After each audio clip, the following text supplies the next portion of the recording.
देखिए, ये समतापी प्राणी क्या होता है और एक दूसरा जो होता है वो विषमतापी प्राणी क्या होता है। ध्यान से सुनिएगा।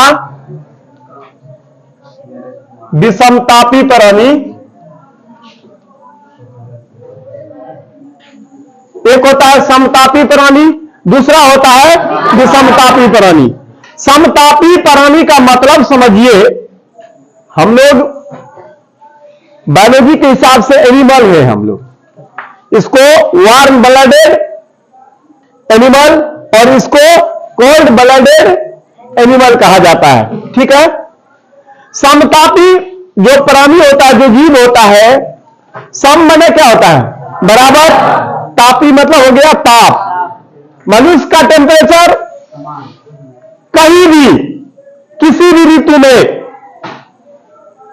आप बॉडी के टेम्परेचर को चेंज नहीं कर सकते हैं, चाहे वह ठंड का मौसम हो, चाहे वह गर्मी का मौसम हो, बरसात का मौसम हो, कोई भी मौसम हो।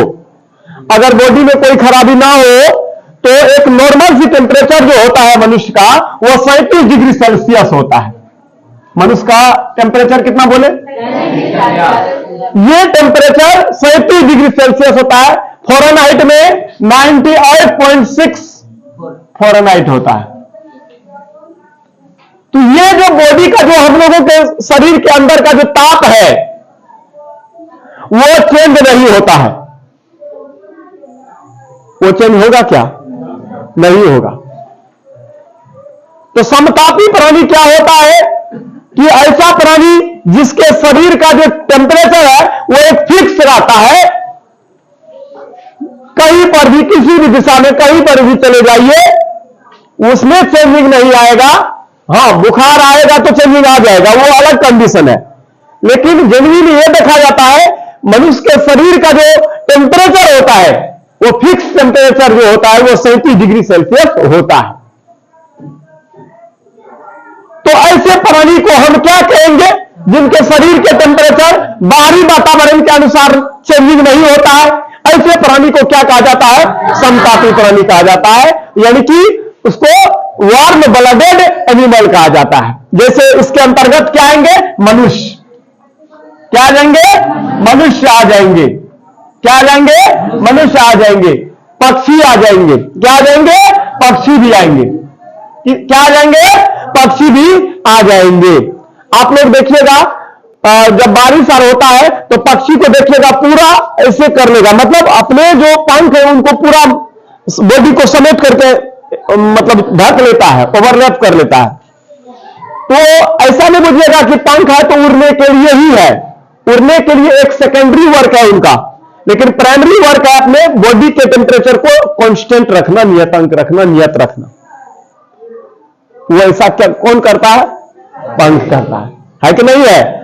उसको ठंड लगता है, देखिएगा पूरा वो ऐसे कर लेगा, ढक लेगा अपनी बॉडी को, देखिएगा ऐसे कर लेगा, है ना?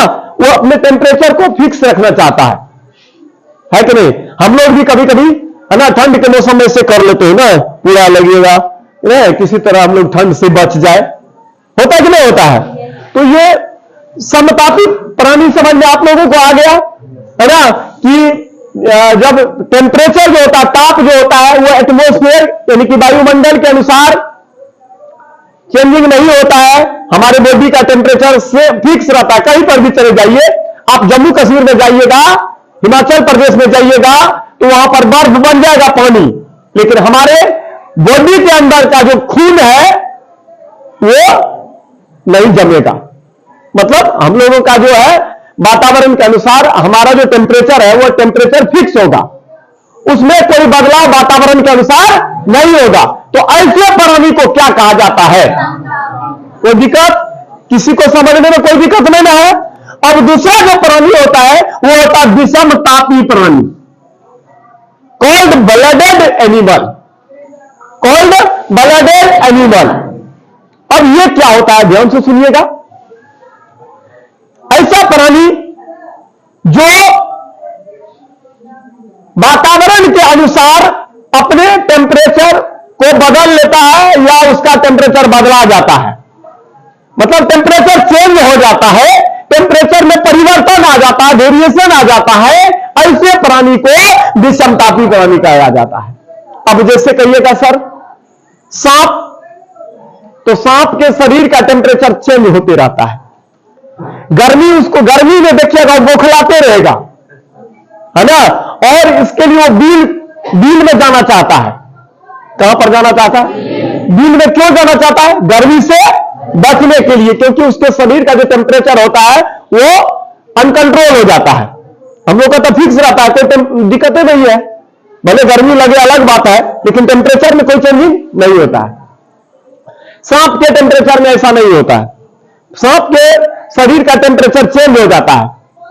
आप ठंडी में देखिएगा आपको बहुत कम मिलेगा, बहुत कम मिलेगा, क्योंकि वो बिल के अंदर चले जाता है। क्यों चले जाता है? ठंड से बचने के लिए। जैसे बाहर निकलेगा तो उसका बॉडी कम ही नहीं करेगा। आप लोग देखेंगे ठंडी में सांपर को देखे होंगे, शरीर का कम ही नहीं करता, उसका टेम्परेचर ही नहीं रहता है, मतलब चेंजिंग होते रहता है। गर्मी में कुछ अलग टेम्परेचर उसके बॉडी का रहेगा, ठंडी में अलग रहेगा, मतलब उसका टेम्परेचर क्या होता है, बॉडी का टेम्परेचर चेंज होते रहता है। हम उसका थर्मामीटर से उसका एक फिक्स निकाल सकते हैं उसके टेम्परेचर? नहीं। सांप के बॉडी के टेम्परेचर को हम नाप तो लेंगे, लेकिन टेम्परेचर उसका कोई फिक्सिंग नहीं रहता है। तो जब टेम्परेचर बॉडी का फिक्स नहीं हो, है ना, तो ऐसे प्राणी को क्या कहा जाता है?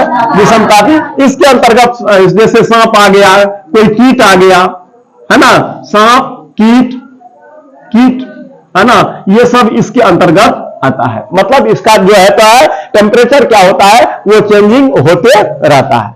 समझे? इस समतापी और विषमतापी में किसी को कोई दिक्कत नहीं है? चलिए अगला क्वेश्चन आप लोगों से हम पूछेंगे, वृक्क किस प्रक्रिया का भाग है? जैसे आपको पूछा जाएगा वृक्क किस प्रक्रिया का भाग है, तो ये उत्सर्जन, शरीर से बेकार पदार्थ को छान के जो अच्छा रहता है उसको बॉडी में रहने देता है, जो बेकार है उसको शरीर से बाहर निकाल देता है। यूरिया के रूप में मैंने बताया था, यूरिया से खतरनाक अमोनिया होता है कि नहीं होता है, और हमारे शरीर से वेस्ट पदार्थ, बेकार पदार्थ, है ना, निकल जाता है। ऐसी क्रिया को उत्सर्जन कहा जाता है ना? ऐसी क्रिया को क्या कहा जाता है? उत्सर्जन। और उत्सर्जी अंग कौन कौन होते हैं? वृक्क हो गया, कल बताया कि मूत्राशय होता है, मूत्रमार्ग होता है, मूत्रवाहिनी होता है, ये सब मिल करके उसमें भाग लेता है। ठीक है। और आप लोगों को पूछा गया था कि प्रकाश संश्लेषण की क्रिया करने के लिए पेड़ पौधे को कितनी चीजों की आवश्यकता होती है? 4 चीजों की जरूरत होती है ना। पहला तो जान लीजिए उसके अंदर में क्लोरोफिल ही होता है, पत्तियों में पाया जाता है। दूसरा बात सूर्य का प्रकाश चाहिए, तीसरा बात कार्बन डाइऑक्साइड चाहिए, और चौथा बात जल चाहिए जो इसे जड़ से मिलता है। कोई दिक्कत? और इस तरह से पौधा अपना भोजन बनाने का काम करते हैं। इन संपूर्ण क्रिया को ही प्रकाश संश्लेषण कहा जाता है। इस संपूर्ण क्रिया को क्या कहा जाता है? प्रकाश संश्लेषण कहा जाता है। इसमें कोई दिक्कत नहीं है। आप लोगों को और बताया गया है, जैसे पूछा जाए कि परजीवी क्या होता है ना। पर माने क्या होता है? दूसरा। जीवी माने निर्भर रहने वाला, दूसरे जीव पर निर्भर रहने वाले प्राणी को क्या कहा जाता है? परजीवी, है ना। अमरबेल देखिएगा, आम पर निर्भर रह करके अपना जीवन यापन करने का काम करता है। तो ऐसे ये सब परजीवी के अंतर्गत आएंगे कि नहीं आएंगे? नहीं आएंगे। और सारा बात हम लोग करेंगे, फिलहाल यही रहने देते हैं, फिर अगला टॉपिक पर हम लोग चर्चा करेंगे।